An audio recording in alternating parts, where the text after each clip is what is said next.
सरगुजा संभाग की रणनीति पर। जी हाँ, सरगुजा संभाग जिसमें 14 विधानसभाएं हैं और वहां के जिलों में क्या समीकरण के तहत चुनाव लड़ा गया, किस तरीके के परिणाम की आशा है, इस पर हम चर्चा कर रहे हैं। तो चर्चा को आगे बढ़ाएंगे। अब हम बात करेंगे सरगुजा संभाग के अंतर्गत आने वाले 3 महत्वपूर्ण जिले कोरिया, मनेंद्रगढ़ और जसपुर, जहां पर आती हैं कुल 6 सीटें। इन 6 सीटों में क्या स्थितियां बनी, इस पर हम बात करेंगे। आपको थोड़ा बता दें कि मनेंद्रगढ़, कोरिया और जसपुर ऐसे क्षेत्र हैं जहां पर सरगुजा जो प्रॉपर है उससे अलग हटकर मुद्दे काम करते हैं। यहां पर दोनों ही पार्टियों ने अपनी ताकत झोंकी है। पीएम मोदी से लेकर राहुल गांधी तक ने यहां पर सभा करके इस सीट को जीतने की कोशिश की है। तो सरगुजा के 3 महत्वपूर्ण जिले कोरिया, मनेंद्रगढ़ और जसपुर पर हम बातचीत की शुरुआत करते हैं। मिल लेते हैं मेहमानों से जो इस चर्चा में हमारे साथ रहेंगे। हमारे साथ जुड़ रहे हैं हमारे चुनाव विश्लेषक मुरारी मिश्रा जी,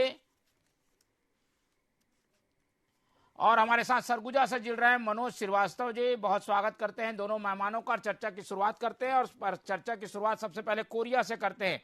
कोरिया जहां पर केवल एक विधानसभा बैकुंठपुर है, जिसकी चर्चा हम करते हुए आगे बढ़ते जाएंगे। कोरिया की चर्चा की शुरुआत पहले करते हैं। मनोज श्रीवास्तव जी हमारे साथ जुड़े हुए हैं, उनकी टिप्पणी ले लेते हैं। कोरिया जहां पर अंबिका सिंह देव और भैयालाल राजवाड़े के बीच मुकाबला, विधानसभा का नाम बैकुंठपुर। क्या कहेंगे श्रीवास्तव जी, आपके पास क्या इनपुट है इस विधानसभा को लेकर? देखिए, बताना चाहूंगा कि जैसा कि नवीन जिला पे बढ़ चुका है, जो कि कोरिया जिला अभी बहुत पुराना जिला था, अभी वो कोरिया जिला बढ़ चुका है और उससे बंटवारा होने के बाद एक नवीन जिला बना है मनेंद्रगढ़। पहले यहाँ तीनों विधानसभा यहीं से इसका होता था, लेकिन अब क्या है कि अब बैकुंठपुर जो है एक ही विधानसभा बच गया है। जी। और यहाँ पर सिर्फ कांग्रेस और बीजेपी में ही जो टक्कर चल रही है जी। लेकिन जिस प्रकार से पिछली चुनाव में एक कहा जा सकता है कि परिवर्तन का लहर था या जैसा भी था, उस हिसाब से अंबिका सिंह देव एक राजनीति पार्टी में पहली बार उतरी और उन्होंने राजनीति पार्टी ज्वाइन करके फिर अपने काका के नाम से, जो पहले यहाँ के विधायक थे रामचंद्र सिंह देव, जो उनकी भतीजी है, उनको लेकर ही इन्होंने चुनाव लड़ा और भैयालाल राजवाड़े को इन्होंने हराकर इस विधानसभा से जीत हासिल की है। अभी क्या स्थिति देख पा रहे हैं जी? अभी क्या फैक्टर वहां पर काम किया होगा, क्या आपके पास आकलन आया है? देखिए, जिस हिसाब से अगर कहा जाए तो अंबिका सिंह देव जी ने जिस हिसाब से वो काम किया है, यहाँ की जनता उनसे बहुत नाराज है, क्योंकि जो जनता के हिसाब से जो चलना चाहिए था, जिस प्रकार से जनता के हित में काम करना चाहिए था, उस हिसाब से जनता के हित में अंबिका सिंह देव ने काम नहीं किया। लेकिन भैयालाल राजवाड़े, जो कि अपने आप में एक दवाई वाले बाबा के नाम से प्रसिद्ध थे, जो भाजपा के प्रत्याशी हैं, जिनको पिछले चुनाव में हार का सामना इनसे करना पड़ा था, लेकिन इस बार फिर ऐसा आंकड़ा आ रहा है कि कहीं ना कहीं लालो के लाल भैयालाल का नाम सामने आ रहा है, जो उनको लोग लालो के लाल भैयालाल कहते हैं। यहाँ पर मुख्यमंत्री ने संभाग बनाने की घोषणा कर दी है अलग से कोरिया को, क्या इसका असर होगा क्या? देखिए, नेता आते हैं, अपने बड़े बड़े वादे करते हैं और चले जाते हैं, लेकिन क्या होगा कि नहीं होगा, लोगों का मंथन तो यही है कि वादे तो कर दिए हैं, लेकिन इसको पूरा कैसे करेंगे। संभाग बनाने के लिए भी कम से कम नहीं तो 5 जिलों का होना चाहिए कम से कम उनके हाथ में, लेकिन यहाँ पे इनके पास सिर्फ 3 जिला है, सूरजपुर, बैकुंठपुर और मनेंद्रगढ़, चिरमिरी, भरतपुर। लेकिन अभी तक ये कहा नहीं जा सकता कि संभाग बन पाएगा या नहीं बन पाएगा। लोग तो चुनावी मुद्दा को लेकर कुछ भी बोल जाते हैं। चलिए, मुरारी मिश्रा जी हमारे चुनाव विश्लेषक मौजूद है, उनसे समझ लेते हैं बैकुंठपुर के लेकर क्या कहना है, थोड़ा शॉर्ट में, फिर आगे बढ़ेंगे, मनेंद्रगढ़ जिले की बात करेंगे। फिर देखिए, अंबिका सिंह देव जी यहाँ पे एमएलए मोहन जी, ये छत्तीसगढ़ और मध्य प्रदेश की राजनीति में बड़े लोकप्रिय और ईमानदार नेता स्वर्गीय रामचंद्र सिंहदेव जी की भतीजी हैं। वाकई में राजनीति में अगर ईमानदारी अगर सीखनी है या देखनी है तो स्वर्गीय रामचंद्र सिंहदेव जी में देखने को मिलती थी। उन्हीं के प्रताप और उन्हीं के सेवा और उन्हीं के नाम का फायदा अंबिका सिंह जी को पिछले चुनाव में मिला। लेकिन परवारी का कुछ डिस्प्यूट हुआ, फिर क्षेत्र में बहुत ज्यादा संवादहीनता की स्थिति बनी रही। इन कारणों के कारण अंबिका सिंह जी को जरूर मुश्किलों का सामना करना पड़ा। भैया लाल राजवाड़े जी बड़े सज्जन नेता माने जाते हैं, सरल नेता माने जाते हैं। और एक बात और बता दूं, यही बैकुंठपुर सीट है मोहन जी, जहां पर जब रामचंद्र सिद्धू जी को टिकट नहीं मिला था तो वो निर्दलीय खड़े होके टीएस बाबा को यहाँ पे चुनाव हरा चुके हैं। जहां तक मेरे को याद है, ये बहुत पुरानी बात है, बहुत पुरानी बात है। ये सामान्य सीट हुआ करती थी, अकेले सरगुजा की ये सामान्य सीट होती थी ये। तो यहाँ पे रामचंद्र सिंहदेव जी को पूजा जाता है, माना जाता है, बहुत समान था, जिसका फायदा पिछले चुनाव में अंबिका सिंहदेव जी को मिला। लेकिन कुछ भी हो, मायने तो ये रखते हैं कि आप 5 साल में कितने एक्टिव रही नहीं रही, तो वो खामियाजा उनको इस बार लगता बड़ा भारी पड़ेगा। और चुनाव के समय कोई भी नेता भाषण जो घोषणा करता है मोहन जी, उसका फायदा जनता नहीं देखती और ना उसको पर उतना विश्वास करती है। करना होता है तो पहले किया जाता है। तो मेरे को लगता है कि संवादहीनता की कमी और 5 साल पारिवारिक डिस्प्यूट और क्षेत्र में सक्रिय ना होना, और लोग रामचंद्र सिंहदेव जी से तुलना भी करते थे, इसलिए इसका नुकसान उनको शायद उठाना पड़ेगा। बिल्कुल, चलते हैं मनेंद्रगढ़ जिले की ओर। बैकुंठपुर विधानसभा की चर्चा के बाद मनेंद्रगढ़ जिला, जहां भरतपुर सोनहत एक विधानसभा और मनेंद्रगढ़ खुद एक विधानसभा। मनेंद्रगढ़ में चुनावी मुकाबला रमेश सिंह और भरतपुर में कांग्रेस के उम्मीदवार गुलाब सिंह कमरो और रेणुका सिंह के बीच है। हॉट सीट और हाई प्रोफाइल सीट माना जा रहा है इन मनेंद्रगढ़ सीट को और भरतपुर सोनहत दोनों को। किस तरीके की स्थितियां देख रहे हैं मुरारी जी इन दोनों सीटों को लेकर? भरतपुर सोनहत आपके मध्य प्रदेश शहडोल अनूपपुर इलाके से जुड़ी हुई सीट है। यहाँ पे ट्रायंगल फाइट है मोहन जी, आप मान के चलिए। गोंडवाना गणतंत्र पार्टी बहुत ताकतवर सीट है और सबसे पहले रिजल्ट यही आने वाला है पूरी 90 में, क्योंकि यहाँ पे वोटर भी कम है और वोटिंग परसेंटेज जितना होना चाहिए उस हिसाब से नहीं हुआ। ट्रायंगल फाइट है। आप मान के चलिए श्याम सिंह मरकाम जो गोंडवाना गणतंत्र पार्टी के नेता है, बड़े सुलझे हुए नेता है और इतने परिपक्व नेता, बहुत लोकप्रिय है मोहन जी। ट्रायंगल फाइट होगा। लेकिन रेणुका सिंह अगर नहीं लड़ती, रेणुका सिंह जी केंद्रीय मंत्री हैं, सांसद हैं, उनके आने से जरूर बीजेपी फाइट में आई है। अगर वो नहीं लड़ती तो लड़ाई गुलाब कमरो और गोंडवाना के बीच में होता। मान के चलिए चूंकि वोट कम पड़ा है, अलग अलग एरिया है, आपका जनकपुर का एरिया है, भरतपुर का एरिया है, सोनहत का एरिया है, जिला का भी कुछ इश्यू है कि पूरे जिले के कार्यालय मनेंद्रगढ़ में ज्यादा खुल गए। ट्रायंगल फाइट है, मजा आ जाएगा यहाँ का रिजल्ट में मोहन जी।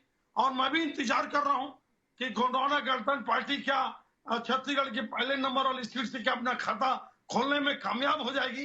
देखते हैं, इंतजार करते हैं। ठीक है, मनेंद्रगढ़ वहाँ की जी आगे आपकी सॉरी भरतपुर सोनहत की रही। मनेंद्रगढ़ में फिर से आपका यहाँ पे कांग्रेस के एमएलए का टिकट काटा गया, विनय जायसवाल जी का, और यहाँ पे वकील को टिकट दिया गया रमेश सिंह जी। बड़े वकील हैं, इनके पिता भी वकील थे, लेकिन व्यवहार के कारण समाज में बहुत ज्यादा वकीलों का अपनी एक जीवन शैली होती है मोहन जी। उस जीवन शैली का रमेश सिंह जी को नुकसान भी हुआ है, फायदा भी हुआ है। चूंकि टीएस बाबा के बड़े करीबी हैं और टीएस बाबा जी यहाँ पे अपना ताकत भी लगाए, जहां तक मेरी जानकारी है उसका फायदा रमेश सिंह को मिल रहा है। लेकिन आप मान के चलिए भारतीय जनता पार्टी के जो श्याम बिहारी जायसवाल हैं, ये अच्छे नेता हैं, बड़े नेता हैं और जोरदार लड़ाई होगी। लेकिन मेरे को लगता है कि भारतीय जनता पार्टी जो यहाँ पे 3-0 थी, शायद 2 सीटों पे बढ़त बना ले। हो सकता है रेणुका सिंह जी भी आखिरी में कुछ बड़ा करिश्मा कर दिखाए, तो कहना मुश्किल है। ट्रायंगल फाइट है पहली सीट पे भरतपुर सोनहत पे। बाकी इन दोनों सीटों पे मेरे को लगता है कि भारतीय जनता पार्टी बहुत अच्छा रणनीति करी और अच्छा चुनाव लड़ी है। ठीक है मनोज जी, ये रेणुका सिंह जो कि सांसद हैं, उनको मैदान में उतारना कुछ समझ नहीं आया, फिर उनको उनके क्षेत्र से टिकट नहीं देकर भरतपुर सोनहत से टिकट देना उनके लिए कितना मुश्किल होगा? किस तरीके की फाइट दे रही है रेणुका सिंह? देखिए, बताना चाहूंगा कि रेणुका सिंह जो कि एक लोकसभा सांसद हैं और केंद्रीय राज्य मंत्री भी हैं, और जिस प्रकार से भरतपुर जनकपुर विधानसभा से इनको टिकट देकर इस मैदान पर उतारा गया है, बीजेपी के पास ऐसा कोई प्रत्याशी अभी तक था ही नहीं कि इस विधानसभा में गुलाब कमरो जी का सामना कर पाए। गुलाब कमरो जी जो विधायक हैं अभी, उनका जो दौरा रहा और जिस प्रकार से उन्होंने काम किया है अपने क्षेत्रों में, जिस प्रकार से दौरा किया है, उस दौरे के दौरान वो सबके दिलों में छाए हुए थे और उनको पिछाड़ने के लिए कुछ ऐसा भाजपा को करना था कि ऐसे किसी व्यक्ति को मैदान पे उतारा जा सके कि उनका कम से कम टक्कर दे सके। लेकिन उनके पास ऐसा कोई प्रत्याशी था नहीं, तो इसलिए इन्होंने चयन किया रेणुका सिंह का। और रेणुका सिंह बोलने में भी बहुत बोल्ड हैं और जो बोलती हैं वो करती भी हैं और अपने काम में भी उनको बहुत अच्छा मानते हैं लोग। जी।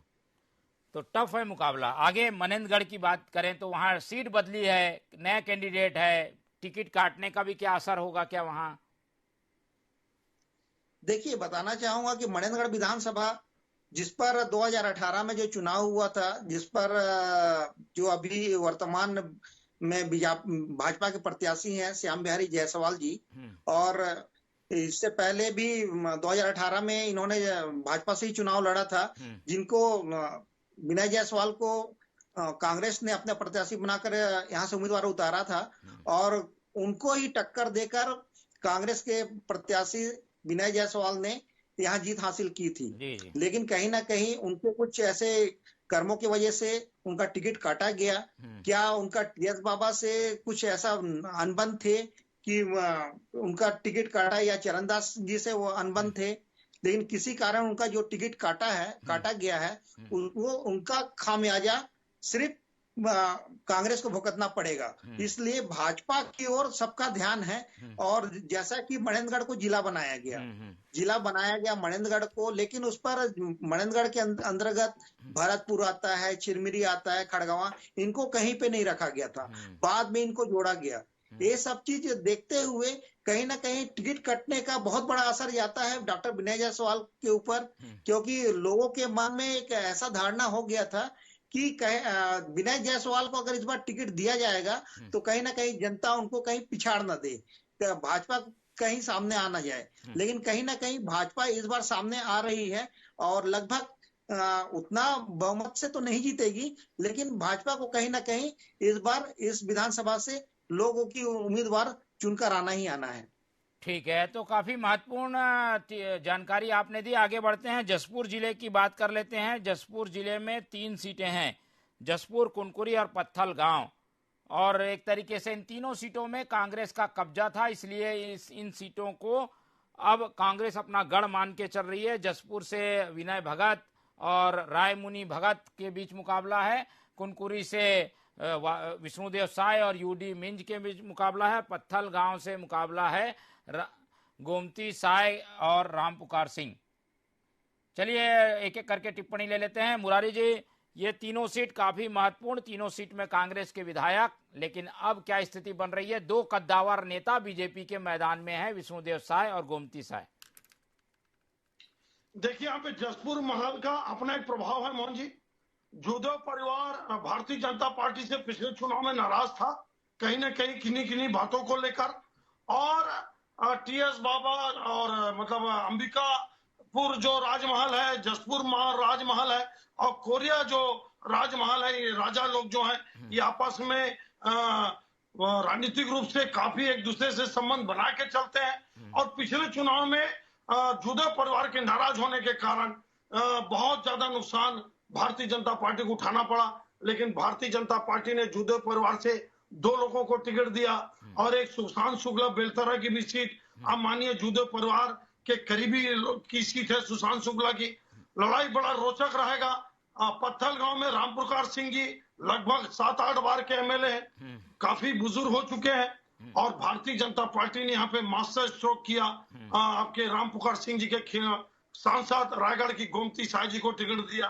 बहुत शानदार चुनाव लड़ी है गोमती साय जी, और वही चेहरा, वही नाम, बड़ा नाम, वही चेहरे के कारण मेरे को लगता है कि एंटी केमेसी यहाँ पे पत्थल गांव में आपको देखने को मिलेगी, उसका फायदा गोमती साय जी को मिलेगा।